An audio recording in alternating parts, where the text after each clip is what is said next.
One of the first things I remember hearing was a little girl crying, and I knew that the cry was coming from the van that was there. And I ran up to the passenger side door with one of the privates who was with me, and we looked inside the van, and the private that I was with started vomiting and ran away because he couldn't bear to look at the children the way they were. What I saw was a little girl. She was probably about 4 years old, sitting on the bench seat with a severe belly wound and glass in her hair and in her eyes. She couldn't blink or close her eyes, and she was crying like it wasn't a pain cry. It was a cry that me having children, knowing that my daughter was the same age as this little girl, waking up from a horrible nightmare in the middle of the night, and just it was almost blood curdling. Next to her, in the middle of the bench seat, half on the floorboard with his head resting on the bench seat, was a boy about 7 years old.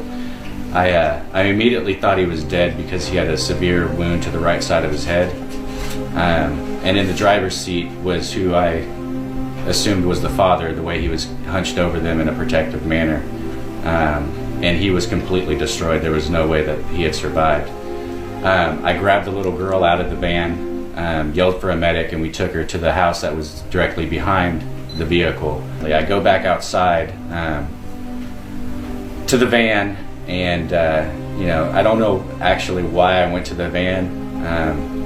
I thought that the boy was dead and the father was dead, but when I went back out there, the boy took a labored breath, and that's when I started screaming out that the boy's alive, the boy's alive. When I took him to the Bradley, my commanding officer, or my platoon leader, was there, and he told me that I needed to quit worrying about these MFing kids and to go pull security.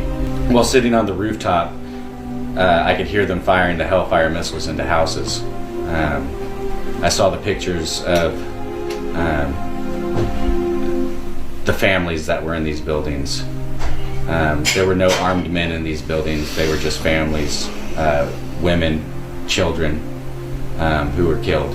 That was one incident of many that you guys got to see. Things like this happened almost on a daily basis in Iraq.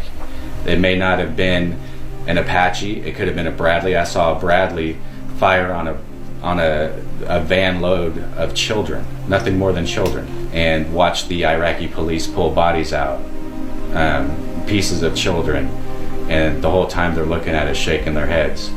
That we're over there and we're killing innocent people. These are people who are only trying to live their lives.